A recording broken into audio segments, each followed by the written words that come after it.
नमस्कार।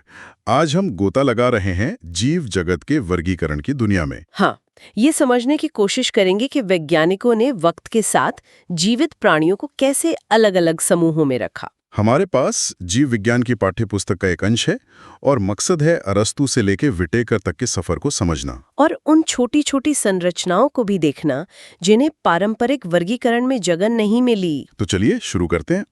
देखिए, शुरू में तो वर्गीकरण बड़ा सीधा था, जरूरत के हिसाब से। हाँ, मतलब क्या खा सकते हैं, किससे कपड़े या घर बनेगा, उपयोगी था। फिर अरस्तू ने थोड़ा वैज्ञानिक आधार देने की कोशिश की।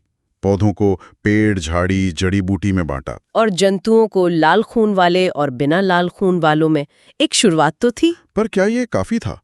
मतलब सिर्फ बाहर से देखकर? नहीं, बिल्कुल नहीं। फिर लिनियस आए। उन्होंने दी दो जगत प्रणाली, प्लांटी और एनिमैलिया। पौधे और जंतु सुनने में आसान लगता है। हाँ, पर इसमें बहुत सी चीजें फिट नहीं हुई, जैसे बैक्टीरिया को कहाँ रखें या कवक। अच्छा, क्यों फिट नहीं हुए? देखिए, ये प्रणाली प्रोकैरियोट्स और यूकैरियोट्स में फर्क नहीं करती थी, न ही एक कोशिकीय और बहुकोशिकीय में। हाँ, और स्वापोषी और विषमपोषी का भी घालमेल था। बिल्कुल, कवक तो विषमपोषी हैं, पौधे नहीं।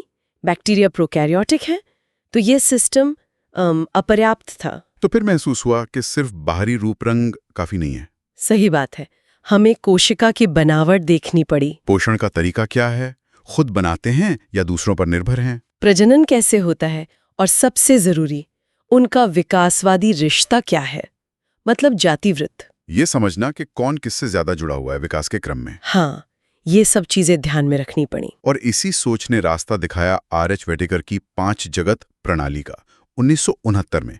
बिल्कुल, उन्होंने 5 जगत प्रस्तावित किए: मोनेरा, प्रोटिस्टा, फंजाई, प्लांटी और एनिमैलिया। ये किन आधारों पर थे? मुख्य मापदंड थे कोशिका संरचना, प्रोकैरियोटिक है या यूकैरियोटिक, शारीरिक संगठन, एक कोशिकीय या बहुकोशिकीय, पोषण विधि, स्वपोषी या विषमपोषी, प्रजनन, और जातिवृत्तीय संबंध, मतलब फाइलोजेनेटिक रिलेशनशिप्स। तो इसने पिछली कमियों को कैसे सुधारा, जैसे प्रोकैरियोट्स? हाँ, सारे प्रोकैरियोटिक जीवों जैसे बैक्टीरिया को एक अलग जगत मोनेरा में रख दिया। और कवक, जिनकी बात हम कर रहे थे? कवक विषमपोषी है, उनकी कोशिका भित्ति काइटिन की बनी होती है, सेल्यूलोज की नहीं, तो उन्हें भी एक अलग जगत फंजाई मिला। ये दिलचस्प है। और सभी एक कोशिकीय यूकैरियोट्स को प्रोटिस्टा में डाल दिया गया। अच्छा, तो जैसे क्लामाइडोमोनास जो पहले शायद पौधे में गिना जाता था। हाँ,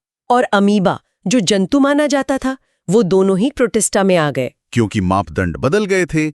अब मुख्य आधार था एक कोशिकीय यूकैरियोट होना। बिल्कुल, वर्गीकरण स्थिर नहीं है, मापदंड बदलने पर बदलता है। जरा इन जगतों को संक्षेप में देखें।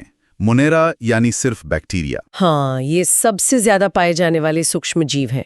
हर जगह मिलते हैं, गर्म झरनों में भी, बर्फ में भी। और इनकी चयापचय विविधता कमाल की है। हाँ, बहुत विविध। इसमें आर्कीबैक्टीरिया और यूबैक्टीरिया आते हैं। फिर प्रोटिस्टा, सारे एक कोशिकीय यूकैरियोट्स। हाँ, ये एक तरह से बाकी यूकैरियोटिक जगतों फंजाई, प्लांटी, एनिमेलिया के बीच की कड़ी जैसा है। इसमें कौन कौन आते हैं? इसमें क्राइसोफाइट्स हैं, जैसे डाइटम, डाइनोफ्लैजुलेट्स हैं जो लाल ज्वार पैदा करते हैं। यूग्लिनोइड्स भी। हाँ, यूग्लिनोइड्स, अवपंक कवक यानी स्लाइम मोल्ड्स, और प्रोटोजोआन्स जैसे अमीबा, पैरामीशियम, काफी विविधता है। और फंजाई, ये जगत तो बड़ा अनोखा है, विषमपोषी। हाँ, यीस्ट को छोड़ दें तो बाकी सब धागे जैसे होते हैं, जिन्हें हाइफी कहते हैं। और इनका जाल माइसीलियम कहलाता है। कोशिका भित्ति काइटिन की। बिल्कुल, ये मृतजीवी हो सकते हैं, परजीवी या सहजीवी भी। लेकिन बात यहीं खत्म नहीं होती है ना।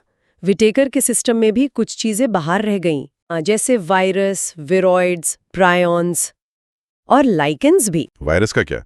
वो तो कोशिका ही नहीं है। सही कहा, वो अकोशिकीय हैं।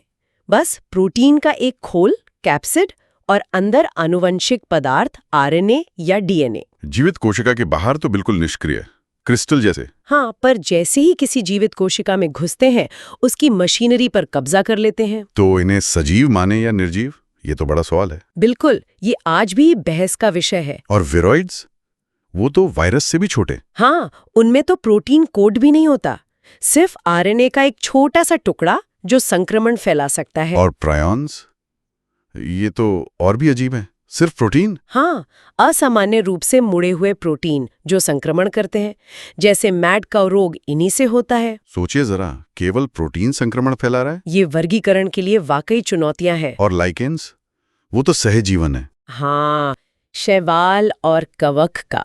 शैवाल फाइकोबायोंट भोजन बनाता है, कवक माइकोबायोंट उसे आश्रय और खनिज देता है। और ये प्रदूषण के अच्छे संकेतक भी माने जाते हैं। सही, जहाँ प्रदूषण ज्यादा होता है वहाँ ये नहीं उगते। तो हमने देखा कि कैसे वर्गीकरण की समझ विकसित हुई, साधारण अवलोकन से जटिल मानदंडों तक। हाँ, कोशिका संरचना, पोषण, जाति वृत्त जैसे आधार महत्वपूर्ण बने। विटेकर की 5 जगत प्रणाली एक बड़ा कदम थी, जिसने मोनेरा, प्रोटिस्टा, फंजाई को सही जगह दी। बिल्कुल, लेकिन हमने ये भी देखा कि वायरस, विरॉइड्स जैसी चीजें इस ढांचे में फिट नहीं बैठती। तो अंत में यही लगता है कि वर्गीकरण का ये सफर शायद कभी रुकेगा नहीं। हाँ, जैसे जैसे हमारी जानकारी और तकनीक बढ़ेगी, हो सकता है ये जगत फिर बदले, क्या पता। या शायद जीवन को परिभाषित करने का हमारा नजरिया ही बदल जाए। बिल्कुल, ये सवाल हमें हमेशा याद दिलाते हैं कि प्रकृति कितनी जटिल है और उसे समझने की हमारी कोशिश लगातार जारी है।